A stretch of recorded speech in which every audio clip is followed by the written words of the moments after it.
So the session is called Challenges in Hydro Sector. We have two speakers. May I request Mr. Jayant Kawale, MD Hydro and Renewable, Jindal Power Limited, to please come up to the dais. And Mr. Utpal Moral, Director Technical NIPCO, to please come to the dais. Mr. Moral.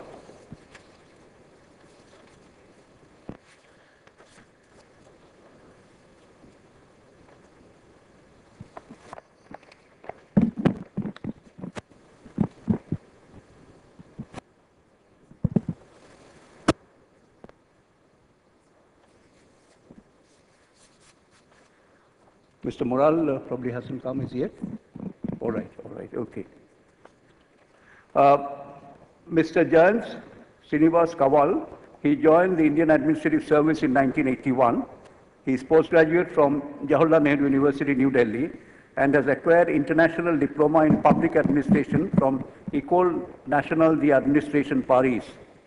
He served as Additional Collector CEO Zilla Parishad in various districts in Maharashtra and in different capacities in government. Some of his prominent assignments have been CEO, MIDC, MD, SECOM Limited, Secretary Power, Government of Maharashtra. We welcome you, sir, Mr. Kawale.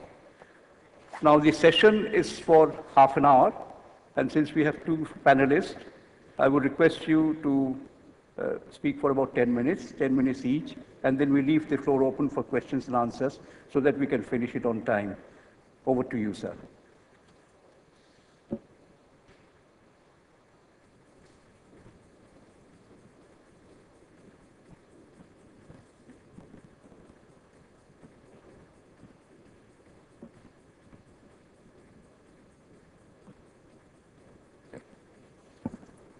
Morning, ladies and gentlemen. So let me, this may be a big yawn for many people from the power sector that again, early in the morning, you're talking about benefits of hydropower. Come on. But I think it's necessary to revisit some of the points. In the introduction, it was mentioned that up to 25 megawatts is treated as renewable, and beyond that is conventional. In fact, I wish Mr. Subramaniam was here. When he was Secretary MNRE, he had made a reference to Power Ministry, and Power Ministry had agreed that for the purposes of international statistics, we will treat large hydro as renewable to show that our country has a lot of renewable energy, etc. But for the purposes of administrative benefits, etc., it is a part of Ministry of Power. And this is one of the basic issues about hydropower, because it is currently falling between two stools of Ministry of Power and MNRE. But it continues to be obviously a renewable source, both from the point of energy security, which is very important. You don't need to import it, and there's going to be no shortage because it is renewable. So from the perspective of energy security, it is very important to have hydropower in your portfolio. It is clean, no CO2 emissions, except there is a controversy about methane being generated from reservoir, but the last word is not yet spoken on that. Yet, unlike wind, it is a predictable source. You know exactly if the hydrology is given and the power potential is worked out, you know exactly how much you are going to generate today, next week, next month. As against wind, where virtually minute to minute it changes. So from the point of view of the grid, it is a very important source of energy to have. Unlike other renewables, it also gives peaking support. Many people think that run-of-the-river schemes don't provide this peaking support, which is not true. In one of the next slides, I will show you how that also is done. So from the point of view of managing your load across seasons and during the day also, it's a very important source. It is very cheap in the long run. As my friend Ajay Mehta, MD of MSEDCL knows, Koyna power comes to him for some 24 paise or something. Bhakra power is today available at 16 paise. Now, in just 40-50 years, when your thermal power goes on increasing, your hydropower in the long run goes down. It's very cheap in the long run.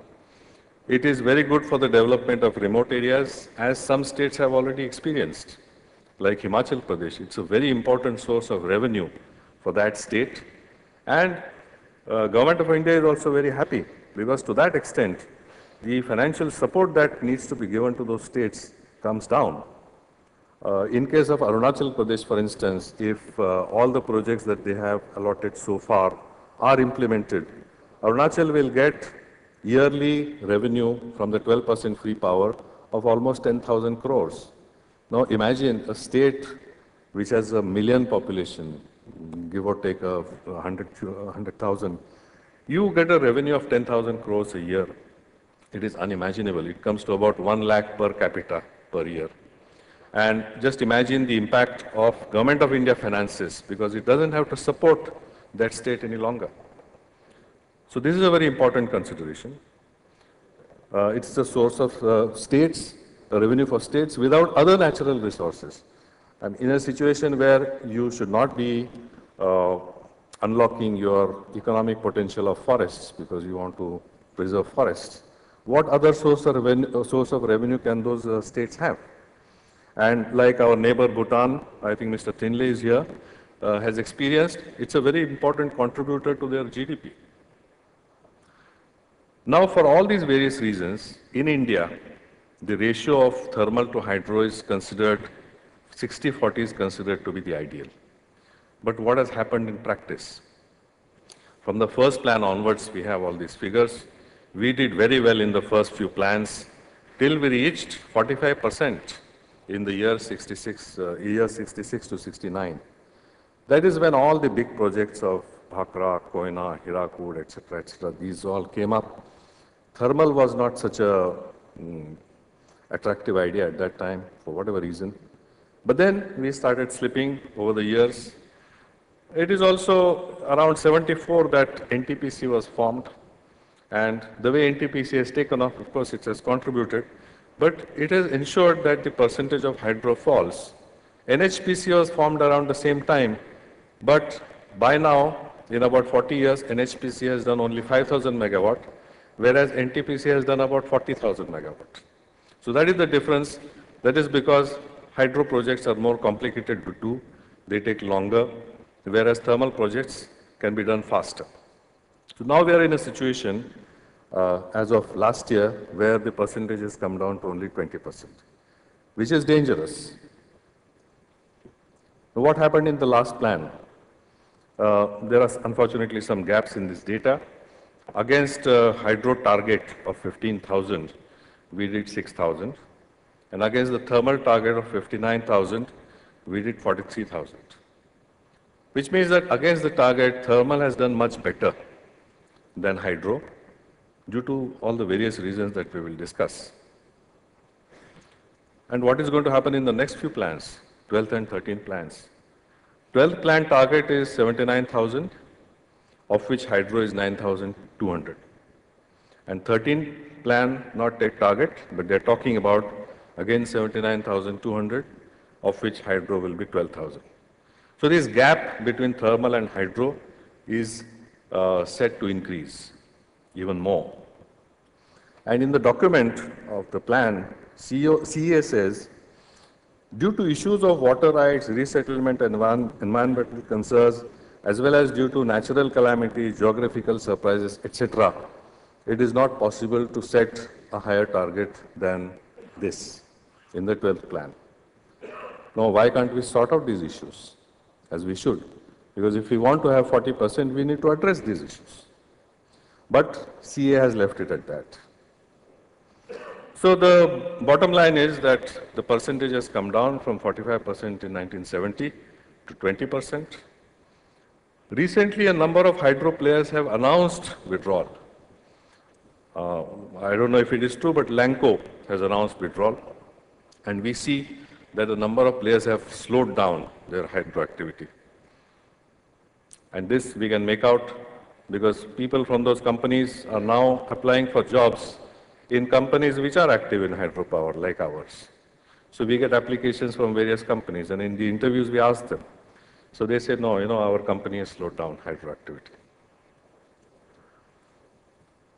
Now, our utilization of potential is only about 44,000 out of 1,57,000, which is 28%. And in China, it is almost 50% by now. In addition, we have 90,000 megawatt of pumped storage potential, which is very important from the point of, although expensive, from the point of view of peaking shortages. And what is worse, we are not even planning on correcting any of these issues. Now, one of the benefits that I thought I should present in a concrete fashion of hydro, we looked at the requirement of Haryana across the year, month to month, starting from June, that is the hydro year. So it is maximum in July, August, then tapers down a little, and again it goes up in January to some extent. So how exactly should Haryana plan for meeting this energy requirement? Because thermal obviously is not the answer, because there's too much variability across seasons. And we looked at the power potential of one of the projects that we are doing. It's in planning stage, Etalin in Arunachal Pradesh.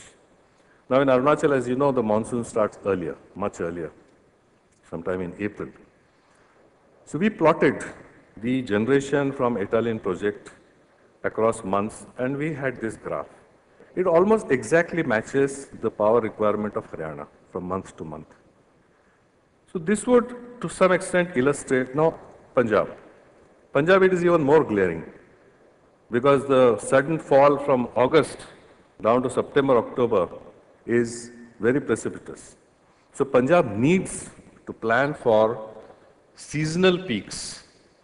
Normally when we talk about peak, we talk about intraday peak.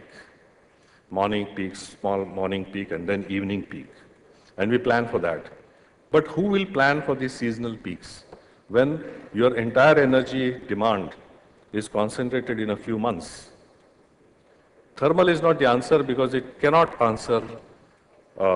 address these variabilities. Now, this would be the case of almost all the projects that are being planned in northeastern region, including Bhutan. This is going to be the graph of generation across months. And it will exactly match the load requirements in the northwestern part of India. So that is one way of doing this. And as you know, the culprits in the recent grid collapse have been Haryana, because even on the second day it was overdrawing. Now what can that state do? When you are faced with a situation where you have enormous demand, either you cut down that demand, which you already do, load shedding of upwards of 12 hours, or you overdraw, or you plan for your future, which nobody has been doing, unfortunately. So peaking is a neglected area. What are your options for peaking? Gas, but it is dependent on imports. There are wild fluctuations in the availability and tariff. And already a large capacity is stranded. So obviously gas is not the answer for this. Oil is most expensive, but unfortunately today it is the most prevalent, your generators. That's how you're meeting your peak requirements. The place where I live in Gurgaon, we don't know how long the generator works. Probably works for more than 12 hours a day. And when you go house hunting, they very proudly tell you that it's all on generator. Even your ACs will run on generators. And that's supposed to be USP. Now, what are the problems in hydro? The ex-defense secretary of US has given us a very good phrase, the known unknowns, Donald Rumsfeld. There are known unknowns in hydro. There are geological surprises. You never know what exactly you're going to encounter. Even the best of technology will not tell you beyond 100 meters what you're going to encounter. You might puncture an underground lake, as has happened in the case of NHPC's Parbati project, and water will come gushing into the tunnel, and you will take 2 years to repair your tunnel boring machine. You will not know beyond a few meters. So what you need to have along with technology is the preparedness to deal with these eventualities. Land acquisition. Today, it's an unknown because you're only talking about a new law, land acquisition law, which is not yet coming into being. So people are expecting that the new law will give them something more, than the current law, and therefore land acquisition is put on the hold. So we keep talking about this 1894 Act, British zamane ka hai, forgetting that in 1984 it was amended. So why couldn't it have been amended extensively the way you wanted, and forget about British zamane ka Act? But we need to have a proper, dependable land acquisition regime, which we don't have today. Rehabilitation and resettlement, the same story. That's a known unknown. What package the people will want will vary from area to area, and you'll have to negotiate, sit down, negotiate, and do this. Forest clearance should not be a known unknown, but today it is, unfortunately. Who will know how long it will take to get your forest clearance? Environment clearance. Then, specifically in the case of the Northeast, unfortunately, agitations. Somebody says, no, we won't allow this project to happen. Well, I mean, then you have to talk. People are saying, what is Assam getting in all this? Arunachal is saying, why should Assam get anything? It is our project. So somebody needs to sit and resolve these issues. There is a provision in the Constitution for the center to enact the law for regulating interstate rivers. But in all these years, that law has not been passed because nobody has addressed this issue. So today the subject continues to be a state subject. So Arunachal will insist, this is a state subject, this is my project, you will not get anything out of it. Assam will say, no, but it is affecting me. So we will not allow you to pass through our state. No, this is an amazing, I mean, it is less amazing than people having to flee other parts of the country and to go back to Assam, but it is something on similar lines. It strikes at the very root of our federalism. But that's where we are. Poor road infrastructure, mostly these sites are located in remote areas, be it J&K, Uttarakhand, Himachal, Arunachal. Road infrastructure is very poor. In our case, there is almost 200 kilometers of virtually no road. So heavy machinery cannot go. The project will have to bear a large burden for repairing these roads or bringing it to a stage where you can take this machinery. So why should one project bear it? Why can't the state and center get together? The project is going to give 12% free power to the state for its development. Out of that, why can't the road infrastructure be improved? But it is not happening today. And a totally artificial problem like access of data. In Nepal, hydrological data is available on the website. It's in open domain, public domain. You can access it. In India, we are keeping it very close to our hearts. We don't allow anybody access to that data. Now, how is anybody supposed to make DPRs and have a bankable project? Because the bank is going to ask, where is your hydrological data? You only have a letter from CWC that this is your hydrology. But where is the data? Well, we don't have it. So all these difficulties make hydro a very risky proposition compared to thermal. As I said, large hydro is really an orphan because neither MNRE looks after it nor Power Ministry looks after it. It is renewable but not yet counted as renewable for the purposes of renewable portfolio obligation or renewable energy certificate. There are no feed-in tariffs. There are no excise custom duty benefits except for mega projects, which also now have been removed because there are no mega project benefits any longer, either to thermal or to hydro. No accelerated depreciation. So why is small hydro new and renewable, but not large hydro? Is it because it is off-grid and decentralized? But then why is large solar or large wind new and renewable? Why do they get the benefits? Why doesn't large hydro get it? Today there is no answer because of this turf war between the two ministries. Even for power procurement, large hydro is an orphan. Because peaking power does not figure in the long-term power procurement plans of utilities. Nor do regulators insist on it. I mean, subject to correction, it is possible that some regulators do, but most don't. So why should utilities plan for peaking power when they can overdraw from the grid at will and jeopardize the energy security of the country? No utility ties up power years in advance. Now my project is going to come up in 2020. If I go to Ajay Mehta and say, look, let's sign a PPA, because under hydro policy it is possible, he'll say, look, by 2020 might even retire. So why should we sign a PPA?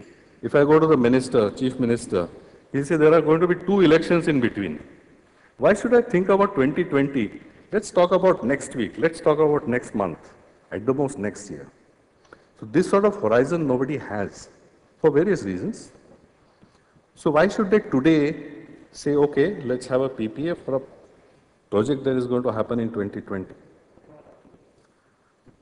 So hydro has to compete, at least in the mind share, with thermal power procurement. So therefore it suffers on the tariff front, particularly on the first year tariff, because that is what you're going to pay in the first year. And in the first year, hydro it becomes very expensive because the tariff gets front loaded. All the costs are incurred in advance, all costs are capital costs, unlike in thermal, where half of the tariff consists of your coal. So the first year tariff is low, and then it tapers down, but you don't look at 25 years from now. You look at now, when the project is happening in the first 2-3 years. So the tariff becomes front-loaded, and it gets compared adversely with thermal. Forgetting the fact that invariably fuel costs are going to rise much faster than the indices. In any case, they are more wildly fluctuating than the indices. But all these things are forgotten when you compare and when you sit down to procure your power. Now, I'm happy that Dr. Dev has just walked in, because for the regulator also, there is the next slide actually. The regulator also, the large hydro is an orphan, because the way tariff is set for large hydro is almost exactly the way in which it is set for thermal. For example, there is no return on equity during the implementation phase. Now for thermal it is 4 years, whereas for hydro it can be 8 years, even 10 years. So I am expected to bear the return on equity for 10 years, whereas thermal has to do it only for 4 years. So my IRR suffers, it comes down to single digit. In addition, I will have paid upfront charges to the states, which carry no return by policy. My project preparation phase is much longer and more expensive, because my DPR can cost 40-50 crores. It will take 2 years, and I have paid already upfront payment to the state. But none of this will be considered.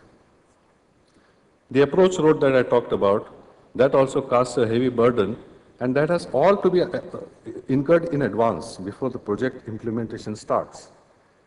And today tariffs do not reflect peaking benefits.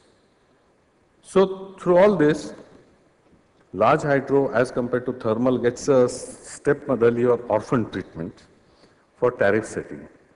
Now what does Government of India also do? There are mega power project benefits, but I must say they have now removed this discrimination between hydro and thermal as far as mega power is concerned, because nobody is going to get these benefits. So to that extent, this slide is slightly dated. Now, mega power benefits used to give excise and customs duty exemption, but only for equipment, not for the civil part. Now, as it happens, 75% of the cost of a hydro project consists of civil. So it makes no difference to me whether you're giving excise or customs duty benefit. Whereas in the case of thermal, it's only 15%. So for him, it's a real benefit. For hydro, it is not. And the tariff impact of this difference comes to about 10-15 paise. So everything is getting loaded on, the IRR is getting eroded, the tariff is getting higher, you are not getting a mind share in the minds of utilities while they procure your power. This we talked about. Longer gestation period adds to the IDC burden. So terms of finance are very important for hydro projects. But today you don't have that kind of long-term finance. Life of a hydro project, Bhakra, it is supposed to be 500 years. Even after siltation, etc., it will be at least 100 years. Whereas the life of a thermal project is 40, 50, 60 years at the most, after repairing, etc. You need that kind of finance.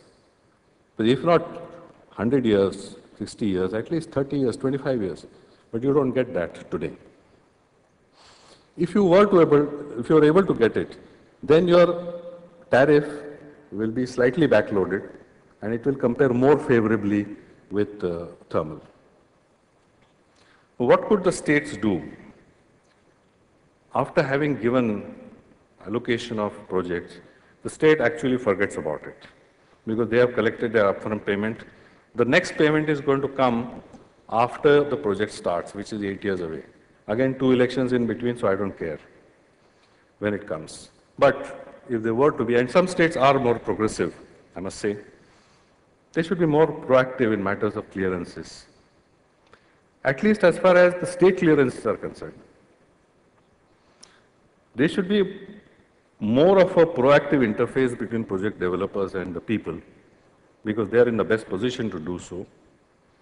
While allocating projects, follow a basin-wise approach so that infrastructure and evacuation costs can be more rationalized and can be shared among project developers. It has been attempted in Himachal Pradesh, but not everywhere else. Invest in road and evacuation infrastructure and backload the tax burden, because while implementing the project also I'm paying taxes to the state. Your entry tax and whatever, so many taxes. It is a net revenue invisibly going through the project. If you backload the tax burden, ultimately you will get it back. And as 12% free power holder, you should consider yourself as an equity holder in the project, which the state doesn't. Yet, there are some positive developments. For example, the point of connection transmission virtually makes power being generated in the northeast in terms of transmission equal to power being generated anywhere else, almost the same tariff. But there again, hydro projects suffer because you pay by megawatt, and your PLF is about 45%, whereas that of thermal is 85-90. Yeah, just finishing. Last slide. So you are paying, in fact, you are paying more for transmission, even in spite of point of connection. Recently, 1% extra ROE is proposed, but only for reservoir schemes and pump storage schemes. This needs to be extended to ROR, as I showed in the earlier slide. And discussion has started on encouraging peaking power. I believe there's a committee under chairmanship of CA, etc. And time of day tariff has been introduced in some states, long back in Maharashtra, but recently in Delhi, I'm told. These two measures, that giving its due as far as peaking power is concerned and time of day tariff, they should, at least to some extent, go a long way in giving hydro its due. Thank you.